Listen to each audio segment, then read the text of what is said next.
Good afternoon. In the interests of time. I left my notes. I'm going to have to go back. Okay, left your notes. All right. You can do this without notes. Right. You don't need notes, Jared.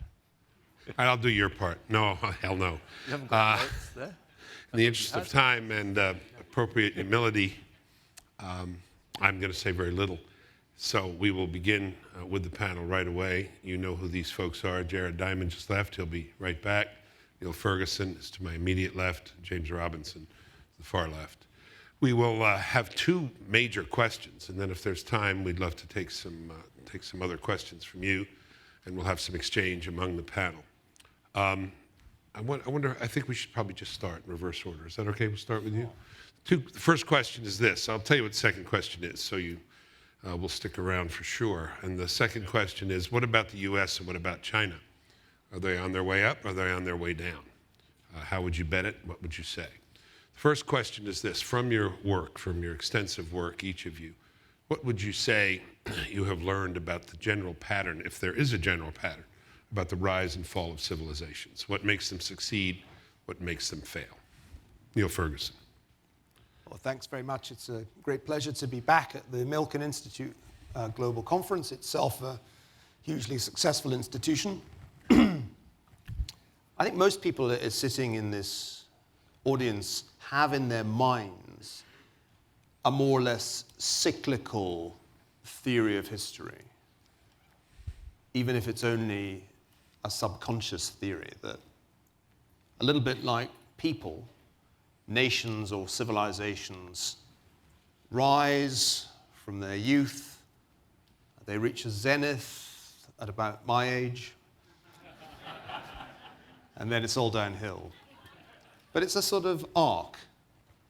And one has conversations about this theory all the time. I've just come back from China, where the hot topic of the day is that the average dynasty in imperial China lasted about 300 years. And that's the time frame you should expect the People's Republic of China to last for. You also hear all the time, America is a young country. So people have a tendency to think about the life cycle of civilizations or of nations in those terms, as if they're human. I think this is completely wrong and not borne out by historical study. In reality, history is characterized by a great deal of non-linearity. Things can rise very suddenly and then exist apparently on a plateau and then fall off a cliff. Think of the history of the Soviet Union. And one of the ideas that I've been exploring in my recent work, it was there in the book Civilization, is the idea that nations and civilizations are complex systems in the strict sense of the term. They're complex, they appear to be in equilibrium, but they're always, in fact, adapting on the edge of chaos. And that means that really quite small perturbations can, under certain circumstances, cause the complex system to collapse. In other words, we shouldn't think of a life cycle of any complex organization in those terms. We should think not of cycles, but of these sorts of S-curves or exponential growth followed by collapse. This is, I think, a helpful insight because it should discourage the assumption that we don't really need to worry about certain problems because even if we are in some state of relative decline in the United States, it's a gradual glide path from the unipolar order to some different set of circumstances. I don't think that's right. I think the lesson of not only the Soviet experience, but more recently of the so-called Arab Spring, you might even say the lesson of the financial crisis is that complex institutions can collapse very suddenly. I know this is something that Jared has worked on. He even published a book called Collapse, which looked at the ways in which environmental problems can cause complex systems to collapse. So that, I suppose, is my short answer to the question, Bill. Don't look for smooth curves in history. You'll see them all the time in projections, That's not how history works. It's a lot of jagged lines. It's a lot of steep, precipitous falls. Thank you. Jared Diamond. I'd mention 3 factors in the rise and decline of societies going in sequence from the most personal to the most structural.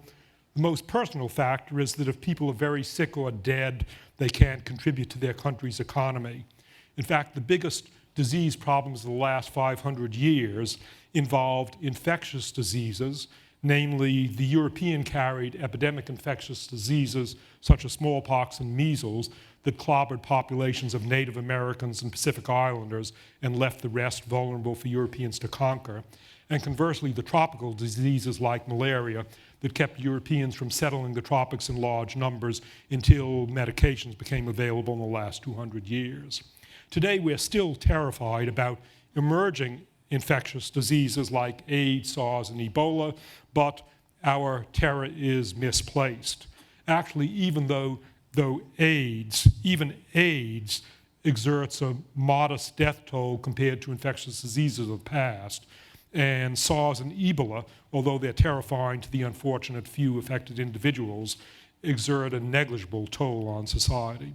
Instead, the diseases with huge social impacts today are not the infectious diseases that might emerge in the future, but the non-infectious, non-communicable diseases that have already emerged in the developing world, namely diabetes, stroke, and cardiovascular diseases. Diabetes in particular already affects between 20 and 50% of the population of some developing countries, and it has exploded within the past decade in India, China, and the wealthier Arab countries. India and China now have lead the world in diabetes with more than 50 million diabetics each. In addition, in developing countries, diabetes selectively targets the rich, educated, professional, urban people, whereas in the US, diabetes targets poor, uneducated, rural people. And the situation is going to get much worse as developing countries become richer. My second of my 3 factors, a less personal, more structural one, involves environmental problems like climate change, toxic chemicals, and depletion of topsoil, forests, fisheries, and unutilized fresh water sources. These problems already caused the collapses of some of the most powerful and innovative societies of the past, like Southeast Asia's Khmer Empire and lowland Maya civilization. An example today is earthworms in China. Economists don't talk much about Chinese earthworms, but they are the principal agents in maintaining the texture and fertility of the soil. China's earthworm populations have crashed, and that disappearance of China's earthworms has been estimated to reduce China's agricultural productivity by 30% compared to what it would have been otherwise. Another example is that all of you who have been in Beijing or other large Chinese cities know about the terrible air quality, and as a result, the lifespan of outdoor traffic policemen in Beijing is just 41 years. And finally, my last factor, the most structural one, is that all societies face environmental problems, but why did some past societies succeed in solving them while other societies didn't? It seems to me that these differences in outcome are related partly to differences in the situation of the political elite, namely in those societies where the leaders can insulate themselves in the short run from the consequences of their actions, of their mistakes. That's a recipe for the elite to make decisions benefiting themselves in the short run, but undermining the whole society in the long run. And on the one hand, one has to wonder why the Maya kings didn't look out the windows of their palaces, see the deforestation and soil erosion and say, stop it. But in fact, the kings were being fed by the commoners and still getting labor for their big projects, even while the commoners were starving. And that went on until the commoners rose in revolt and overthrew the kings. Whereas conversely, in the Netherlands, the politicians cannot insulate themselves from the consequences of their actions because in the Netherlands, 1/3 of the land is below sea level. The politicians live below sea level along with the voters. And so when the dikes break, as happened on February 1, 1953, the politicians drowned along with the voters, and the politicians know that they can't insulate themselves from the consequences of their actions. So the Dutch politicians have taken good care of their water control problem and built an elaborate system of dikes and seawalls. Those then are three general factors I see in history as affecting the rise and decline of societies. Thank you. And here the panelists are subject to the same conditions as the audience. It's a little warm up here. I don't know if it is for the audience, but if it's possible to cool it off, it'd be good. Professor Robinson, James Robinson. Yes, so let me relate this question to two concepts that we have in our book, my book, Why Nations Fail, with Daron Ashimolu.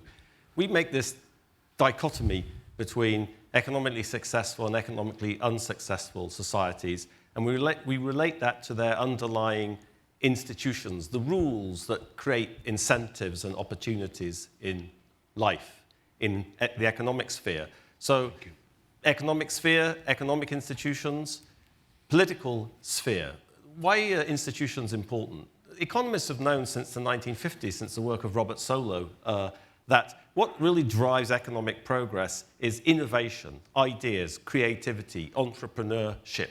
And talent, skills, idea, potential is very broadly spread in society. You need a system of economic institutions, rules, that can harness all that potential in a society. We call those inclusive economic institutions.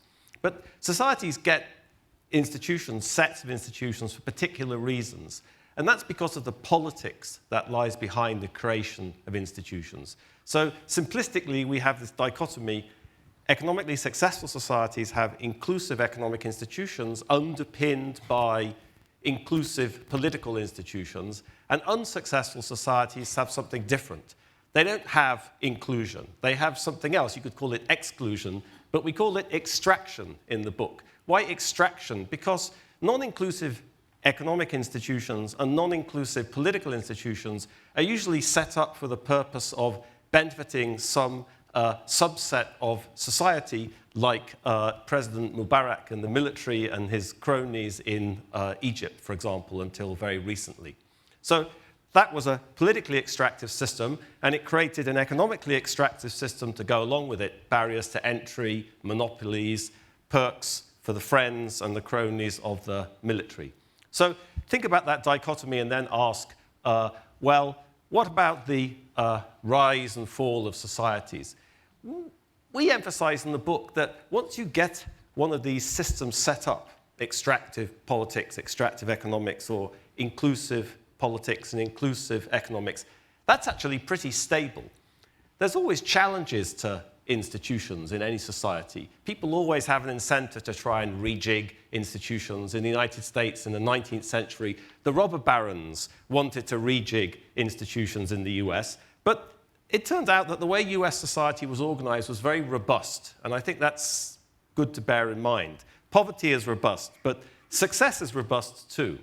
Now, what about rise and decline? Well, we don't really talk about that, but I think there's two ways to think about it. One is poor societies with extractive institutions. That always creates conflict. It's good to be in control of extractive institutions. You'd like to be President Mubarak too if you got the chance. So that creates fighting and conflict, and that often leads to social collapse. Another way of thinking about that in the context of our book is to think about what happens in the sort of strange situation where you have something's inclusive and something else is extractive. So I could say the United States, politics and economics are inclusive. I could say in North Korea, let's say we could all agree on that, politics and economics are very extractive. But what about the sort of the off-diagonals? What about a situation where you have extractive politics and inclusive economics, or the other way around, inclusive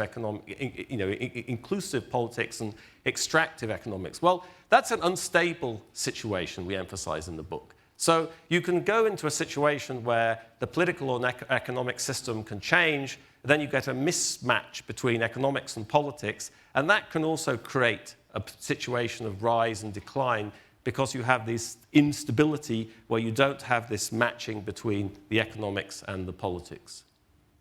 Thank you. Admirable self-restraint. Self-limitation is the mark of mastery, said Michelangelo. He's got 3 masters here. Let's give to these abstract thoughts some local habitation and name, as Shakespeare might say. China and the U.S. Professor Diamond, what is the future of China? What is the future of the U.S.? Decline or fall? Decline or rise or decline? Let me talk about the future of the U.S., and then we'll eventually come to China. The U.S., I think, has some things going for it that are either not going to change or unlikely to change, and it has some strains today. Things going for the U.S. are that we're fortunate to have inherited some of the world's best real estate, namely a large area in the temperate zones that have been plowed up by glaciers, so that we have fertile soil compared to much of the rest of the world. We have institutions, good institutions, as Jim would say, for a long time. We have a federal system. We have 50 states, each with their own ideas, and that's 50 experiments. So that the first I heard of California, while I was growing up in Boston 50 years ago, was that California was this crazy state that allowed cars to turn right on a red light. And it seemed insane, but it worked out, and with 50 states, that's now spread around the country. That's an advantage of a federal system. We have rule of law.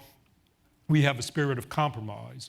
Those are some of the things in favor of the United States. Things straining the United States today, particularly within the last decade, increasing unwillingness to compromise, undermining one of our fundamental strengths, decreasing government investment in education and other areas, increasing polarization between the elite and the rest of American society, and the distortion of the democratic process by money. So these I see as the risks for the United States in the next decade. China? China. Let's hear some others All on right. the United States. We'll do it that way. United States. Professor Robinson, maybe. Oh, Yep. sorry. It's all right. So I tend to be an optimist about the United States, and I think that's probably because I spend most of my time studying places like the Congo and Haiti. And after you've spent the summer in the Congo, you can't imagine how wonderful it is to come to the United States. I tend to see, as I emphasized in my opening remarks, we emphasize in the book there's a lot of stability about inclusion. There's a lot of feedback in the system that tends to push the system towards more inclusivity. I think it's true that institutions have been challenged. They were challenged in the Gilded Age in the United States. They were challenged in the 1930s in many ways. And in some senses, they're under challenge today. You know, these arguments about increasing inequality, role of money in the political system. But I don't see fundamentally the oligarchization of the private sector. I still see the enormous innovation capacity of US society, the ability of young people with ideas and talent and energy to get funded, to start a business, to become successful. And so I still see that innovation machine very much present in the United States. And I still see, despite problems that one could discuss about the political system or the failure of the state or the education system, I would still see the society, economics, and politics as being fundamentally inclusive. And Okay. Yes, sir. Well, because Jim does spend a lot of time in places like the Congo, his main question, and this is, I think, a fair comment on his book with Darren, is how do poor countries get stuck with bad institutions, and is there a way for them to acquire better, more inclusive institutions? And that's a huge question for development economists and has been for some time. There's another question, though, which doesn't get asked enough, and that is, how do rich societies with good institutions get worse ones that make them poor? Adam Smith, in The Wealth of Nations, makes it clear that there's a downward direction that you can go in. And I think ancient political thought always embodied this idea that good institutions can deteriorate. And I think we need to think about that possibility when we look at the United States today. It's very easy to be complacent if you have just been in the Congo. I've just come back from China, and there's a sense of relief at getting to the relatively fresh air of California. But that should not make us complacent. Because one of the discussions that goes on in China is precisely what is going wrong with the institutions of the United States. The financial crisis dealt this country more than just an economic blow. It dealt it a credibility blow. You would be surprised, I think, if you're not a regular visitor to China, at the overt contempt that is expressed in Beijing for our institutions, which they see as decadent, which they see as fundamentally dysfunctional. There's no longer a Washington consensus that can be readily sold in China. They speak proudly of a Beijing consensus. What are the things that have gone wrong here? Well, much discussion here, I think there's a panel going on right now on the subject, has focused on debt. And debt matters. It matters enormously if you run up an enormous claim on future generations, but do not use the money wisely. If you essentially consume at the expense of future generations, which I think the baby boomer generation has, you are unquestionably laying the seeds of future trouble. I think whatever may be said about missing cells in spreadsheets, the fundamental analysis of Carmen Reinhardt and Ken Rogoff holds good. It is not a good idea to accumulate a very large debt burden. The majority of historical cases of very large debt burdens, measured however you like, end badly, either with high inflation or with default, very rarely with sufficient growth to grow out from the debt burden. So I would say what I'll call the breach of contract between the generations is one of the big problems that the United States currently faces, and we do not yet have a compelling political vocabulary in which to address that problem. Let me throw out another source of what I see as the institutional degeneration of the United States. Excessively complex regulation, crazily long tax codes, financial regulation codes covering thousands of pages that only fundamentally benefit lawyers and compliance departments, the growth areas of the US economy today. And we should regard this as a serious source of trouble. These are burdens, institutional dysfunctions. Economists and political scientists love to talk about the rule of law. They don't talk enough about the rule of lawyers. And that's a different thing. There are too few lawyers in China, there are too many in the United States. And this also is a rent-seeking, extractive class. We need to recognize that this is a sign of dysfunctional decadence in our system. And I'd add one more point.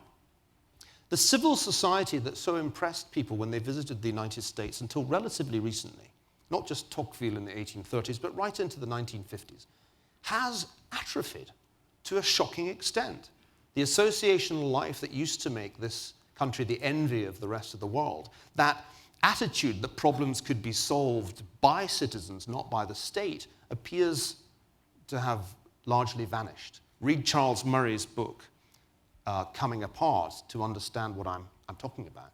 So, although it's easy to think the US is doing well if you've just been to Congo, I think you need to look at the US by comparison with the US in the 1980s, or indeed in the 1950s, and ask yourself, are we on the way up? Or are we, as I was suggesting earlier, rather close to the edge of a cliff where our institutional degeneration could produce something much more serious than gentle decline? May I ask, before we go to China, moderator's privilege, you all are multidisciplinary, teach a variety of things, students in different majors, but you're all historians. In the education work I've done, it's been remarkable to me to see that our worst subject has gone from being reading and math to history, knowledge of our own institutions. Are we aliens in our own culture? Whatever our reputation abroad in terms of Washington's cachet or pedigree, the Constitution remains a very widely imitated document around the world. Are we somehow separated from that? Is that part of this generational thing that you were talking about? Are we aliens in our own culture? We're aliens in our own country in an interesting way. We were talking beforehand about the geographic ignorance of Americans, which in the past didn't make any difference as long as we were protected by oceans. But today, when the oceans are so easily crossed by terrorists and immigration and disease, geography does matter. The National Geographic Society every 10 years surveys the geographic knowledge of school children around the world in about 20 countries. And the United States, for the last 2 surveys, has come in next to last. It turns out that the majority of Americans cannot locate the Pacific Ocean on the map, although it's the largest feature on the globe, and if you close your eyes and throw a dot at random, you're more likely to hit the Pacific Ocean than anywhere else. It's not surprising that, to us, I think that most Americans can't locate Iraq and Afghanistan on the map. More surprising is that most Americans cannot locate New York City on the map. And in the past, as long as we were protected from the rest of the world, that was perhaps a less serious failing. But today, when you really have to know where Iraq and Afghanistan, not to mention the Pacific Ocean and New York City, are, the geographic ignorance of Americans is an incubus on us. Can I answer that? Because I know the answer to that. For the most part, we don't know it because we don't teach it in the schools. When you were hearing about California and the right turns, you maybe went to a classroom where they pulled maps down. I don't know how old you are. Or they had globes. They got rid of them. Nobody knows. You can look it up on the internet. But let's pursue this further. Do you want to say anything to Professor Ferguson about this separation from our roots or our history? One could very easily Our canon. One could very easily tell similar stories about historical ignorance every time surveys are done. Right. We find that only a tiny percentage of high school graduates have the faintest idea of the order in which the most important events in modern history happened. I mean, if you just think about it, the Reformation is a pretty important event, scientific revolution, the Enlightenment, the American and French revolutions, the Industrial Revolution, the First and Second World War, the Cold War. I mean, most people in this room are well enough educated to put those in the right order. Hardly any high school graduates even know what I'm talking about, never mind the order in which these events happened. So we do unquestionably have a major failure on our hands in secondary or high school education. It's not unique to the United States. It's equally disturbing on the other side of the Atlantic. And I think this is one of the key arguments that I was trying to make in the book Civilization, that we aren't really teaching our own civilization at all effectively. Of course, this is because fashions in education turned against the very notion of Western civ. It started to be effectively excluded from the curriculum in many universities. It became a battleground, indeed, between the left and the right, and generally speaking, the left won. I think this has very profound consequences, because if our teenagers really have no understanding of the significance of the US Constitution, have no real understanding of the broader sweep of world history, that is as serious a problem as their inability to find the Pacific. I think we are, or should be, as clearly orientated in time as in space. But without any chronological framework within to locate themselves, today's young people, I think, are lost. Professor Robinson, we will get to China. Professor Robinson, you prefer living in the United States to the Congo. How do you feel about Western civilization? What was it that Gandhi said? It would be a good thing if it existed. Yeah, it'd be a great thing if it existed. Yes. I very much support this idea that studying history is just absolutely crucial. I mean, just as a segue, perhaps, into talking about China. Everybody forgets nowadays, but when I was an undergraduate student in London, the Soviet Union had the growth model that everyone should be following. The Soviet Union was an economic miracle, and just like the Chinese leadership were disdainful about the US institutions, so were the Soviets. Khrushchev said, what? We will bury you. The CIA started panicking in the 1960s too. Now no one can remember. It used to be that The Economist magazine in every single undergraduate economics textbook had a little figure with the GDP of the Soviet Union overtaking the US in 1990, and then it was 1995, and then it was 2000, then it was 2010, and then it was 2020. And then that picture disappeared from textbooks, and it came back 10 years later, exactly the same, except the Soviet Union had been removed from the legend and China had replaced it. Yeah.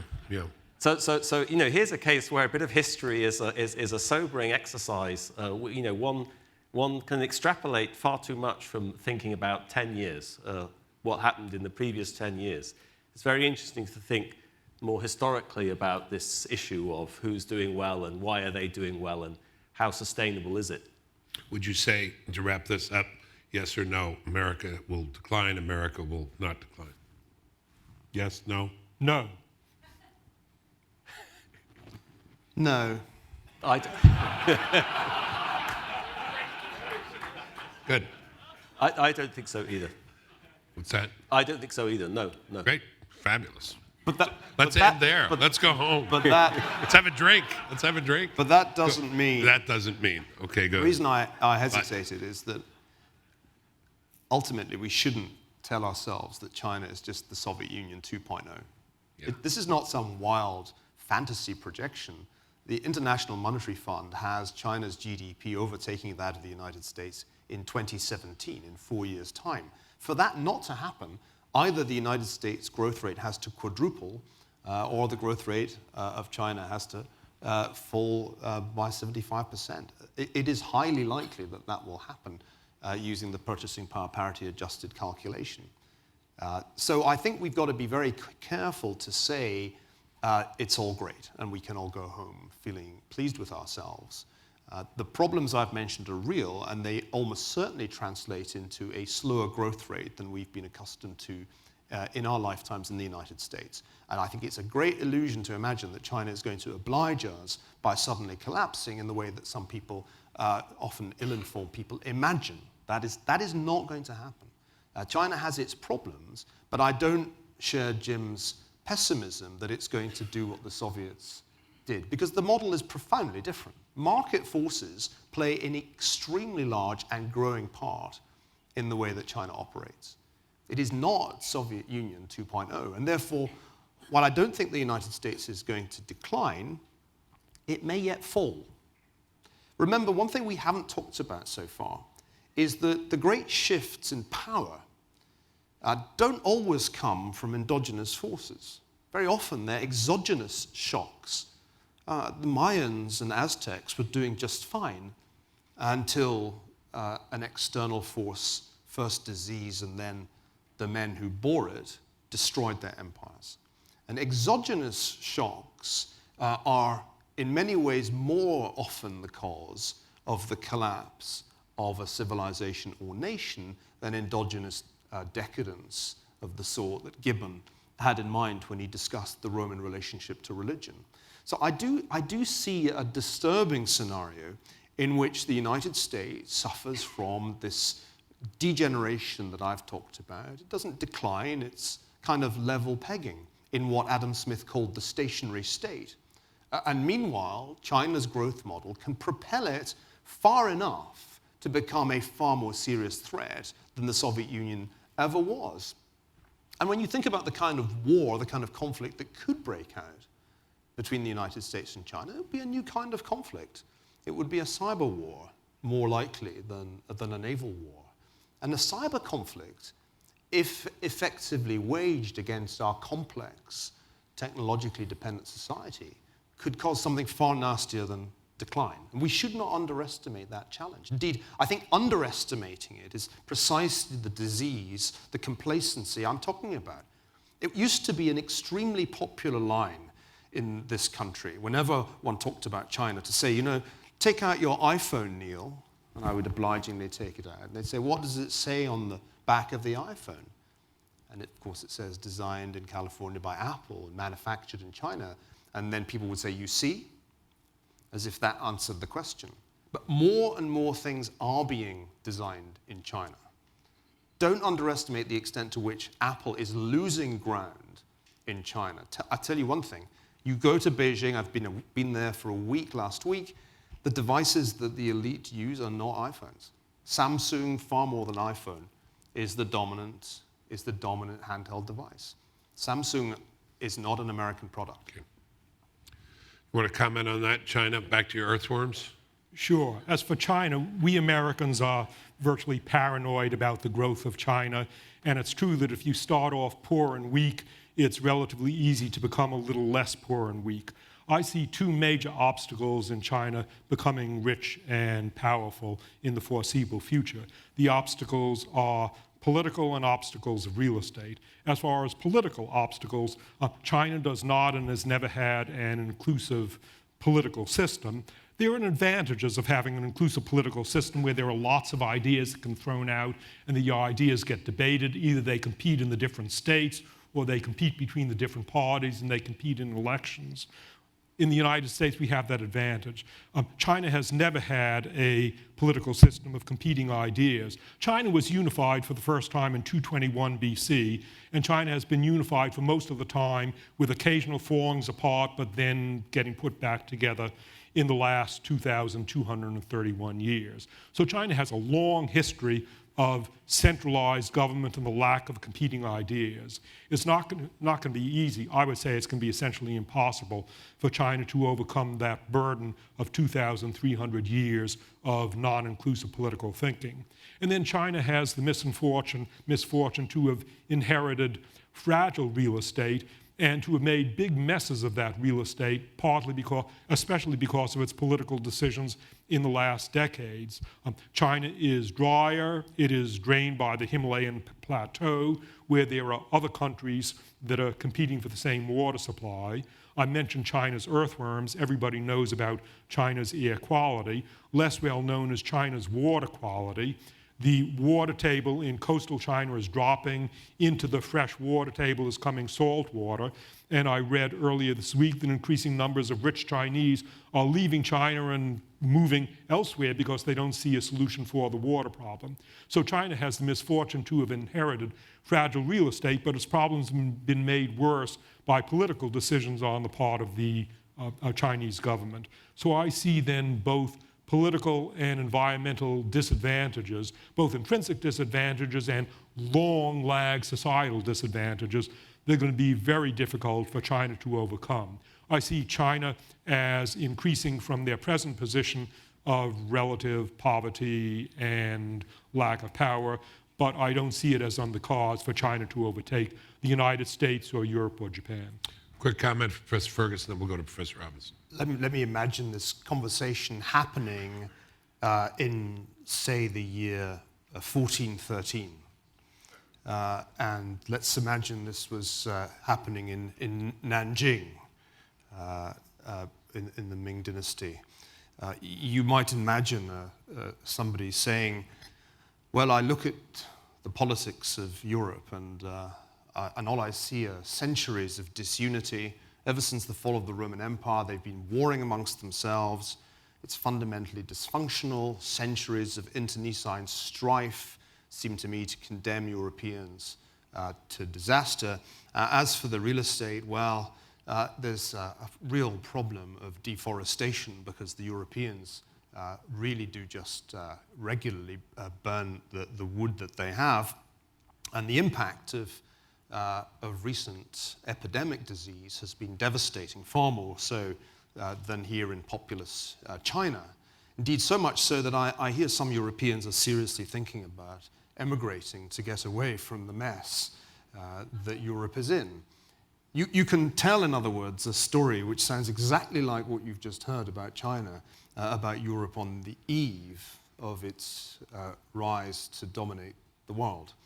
The fact that China faces political problems and environmental problems does not seem to me to imply with certainty that China will fail to deal with those. Indeed, what's most fascinating to me about the discussion in China at the moment is the seriousness with which the new leadership is talking about rule of law, is talking about these political challenges. I mean, who in the West thinks in the way that I hear Wang Qishan, the vice premier, now thinks?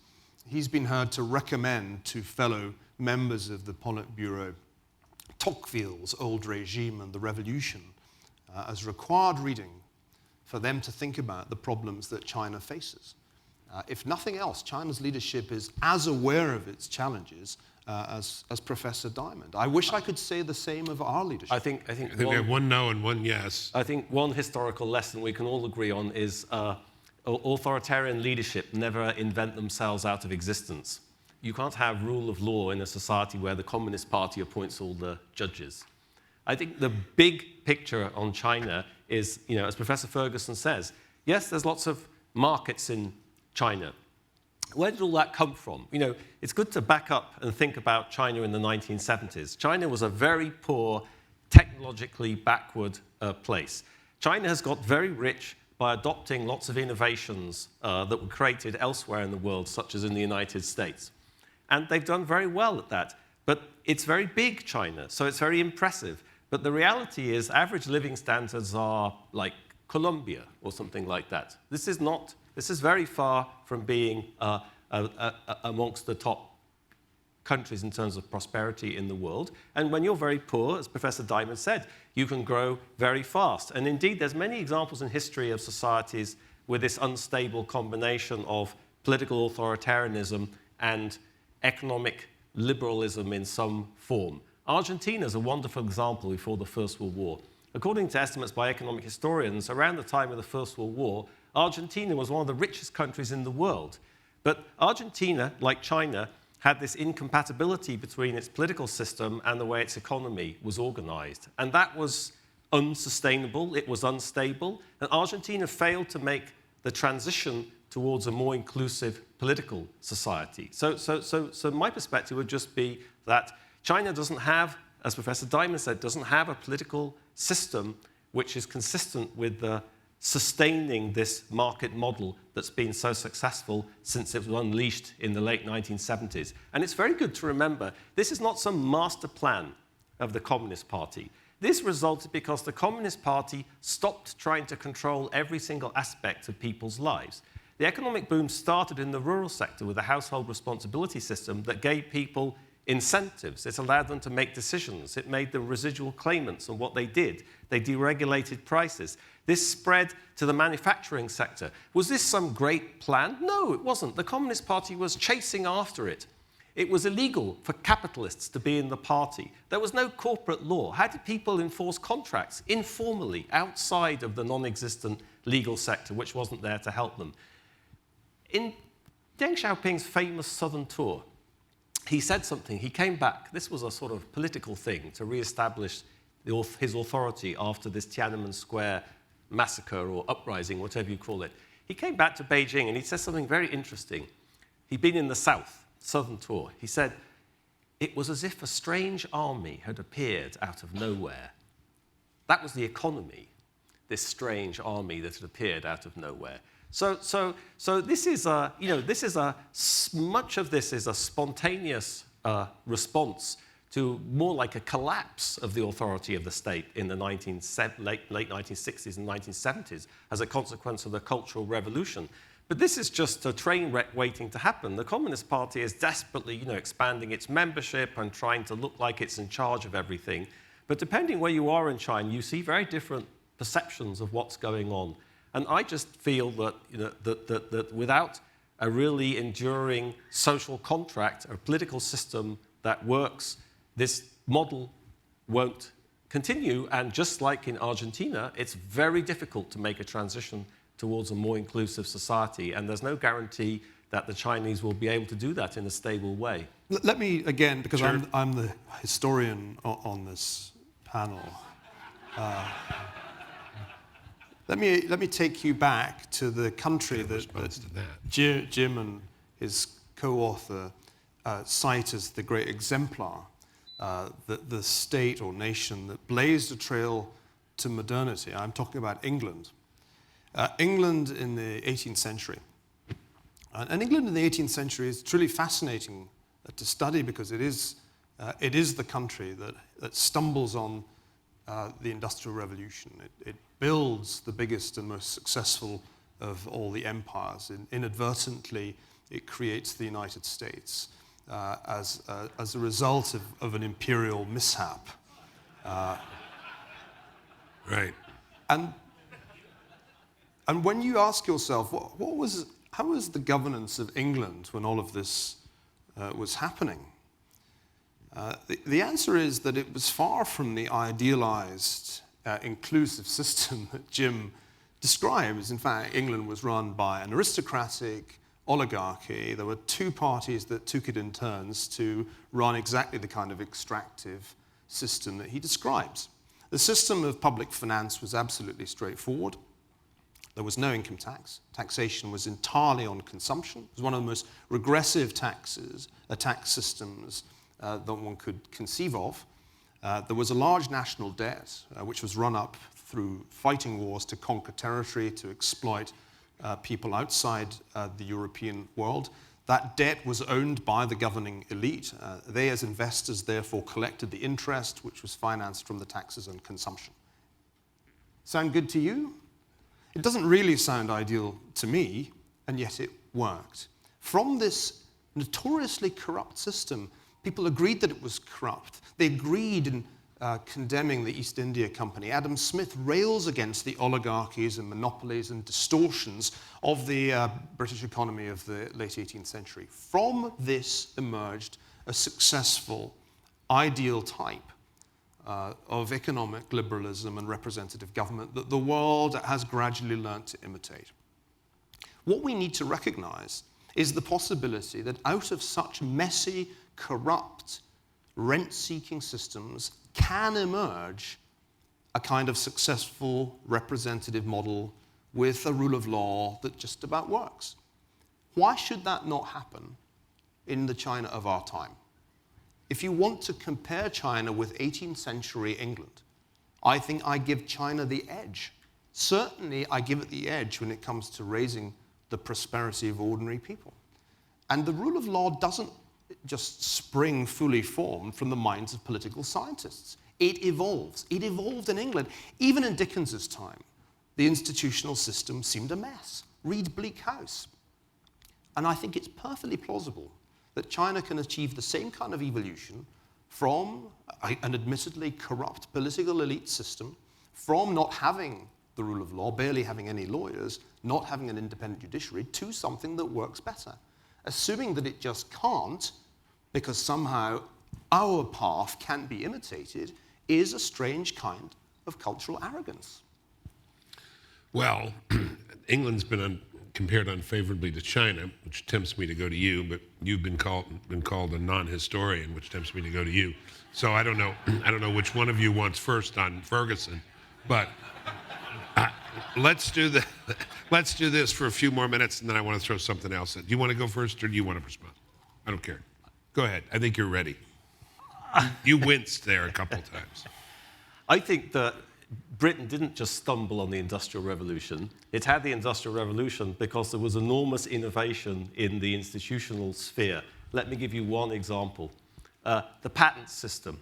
If you read the diaries or the correspondence of James Watt or Matthew Boulton or Richard Arkwright, the famous innovators of the Industrial Revolution, they were obsessed with their patents, taking out patents to protect their intellectual property rights, defending their patents. The patent system was a very inclusive institution. The patent system was available to everybody. One fact about the British Industrial Revolution is exactly what I was saying at the start. If you look at where all these people came from, the background of innovators who developed all these technologies, methods of improvement of technology, they came from all over the social spectrum. That was not elites and aristocrats. It was poor people, artisans, farmers, professional people. Talent, ideas, skills were very evenly distributed in society. Where did that patent system come from? That patent system came from a political conflict, the conflict between Parliament and the Crown. The Crown wanted to give patents out to their friends, their cronies. Parliament forced the patent system to become a level playing field. I just think that one of the reasons why the Chinese political elite are so disrespectful of US institutions is that Chinese political institutions allow them to steal a lot more money, as we've been learning in the last year, than US political institutions do. I think Britain had an industrial revolution because it made a transition towards more inclusive economic institutions, and that was underpinned by political transition. Yes, Professor Ferguson's exactly right, that doesn't look like, some idealized notion of inclusive political institutions, but everything is relative. This is simplistic, this dichotomy. Think about the United States. I could talk about innovations and patenting in the 19th century US, but the South had slavery. That was very non-inclusive. It was extremely non-inclusive. It's about as non-inclusive as you can get. But the big picture is that slavery didn't mess up the industrial, the innovative dynamism of the US. And the North won the Civil War, and that's what was important. So there's gray areas, I agree. But the gray areas, that's important, but you have to see the big picture here. The big picture about the US is inclusion and innovation, and that was true in the British Industrial Revolution. Professor Diamond, a couple minutes, and then I'd like to do something as we close. Sure, I'll use the couple of minutes now to compare China and the US, because we've been talking about China and the US and Britain. So a comparison of China and the US and relative advantages. I mentioned that the federal system is a great advantage of the US. It allows for debate, in effect, between different states, 50 different experiments, the idea of turning right on a red light. The United States has that. China does not have a federal system and hasn't had one, has never had one. And if you will look at a map of China, you will understand why China has not had a federal system for the last 2,200 years. Look at the major rivers of China and compare them with the major rivers of the United States or the major rivers of Europe.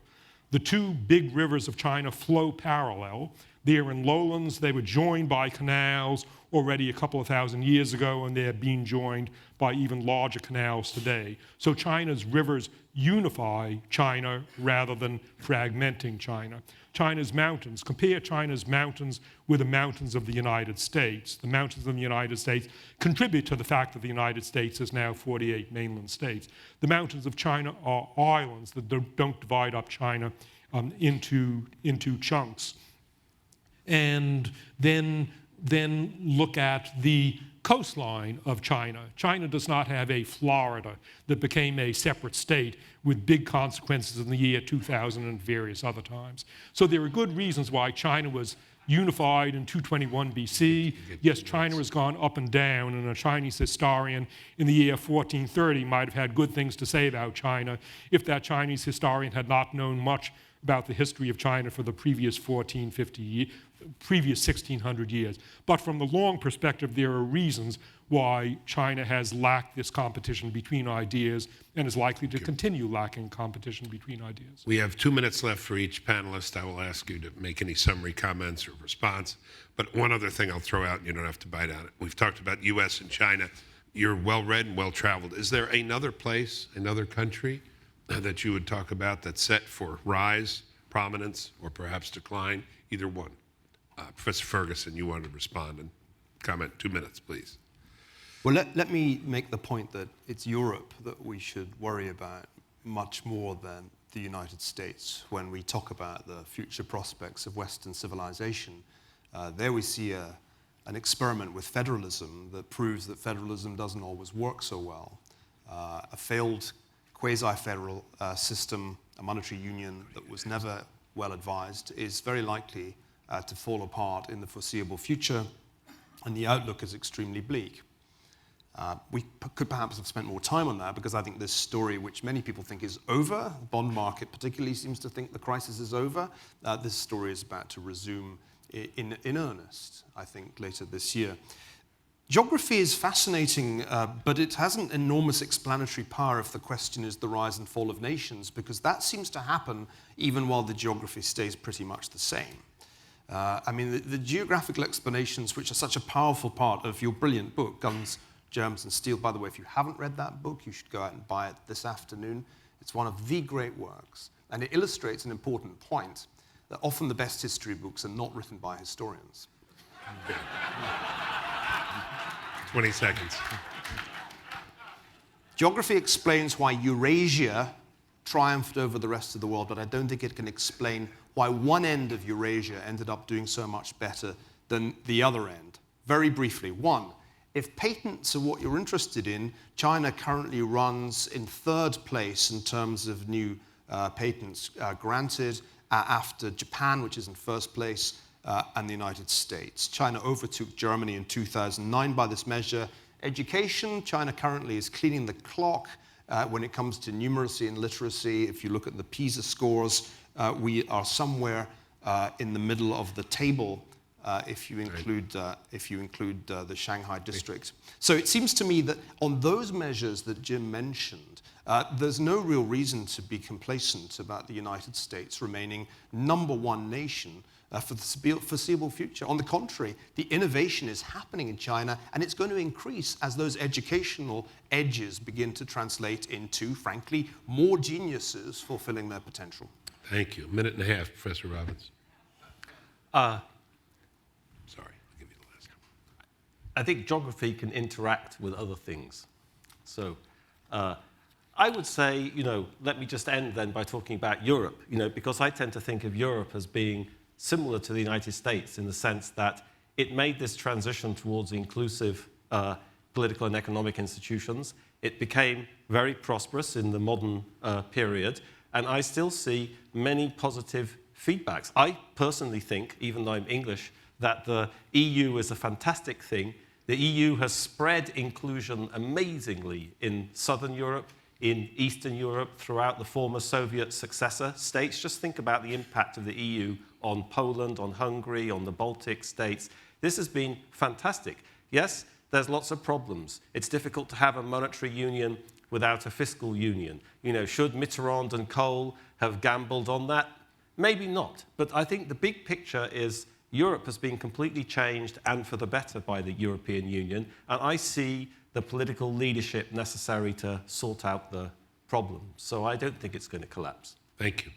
Professor Diamond. 2 minutes. I'll conclude on one country that we've failed to mention, namely Japan. What about Japan? I'm particularly interested in Japan because my wife has Japanese relatives. We visited there, and so both of us have gotten to know a good deal about Japan. Japan is another economic and political powerhouse. Japan faces some current fundamental difficulties, and I'll mention 3 of them. One is that Japan has an aging population, a declining population, the oldest average lifespan in the rich world and the lowest birth rate.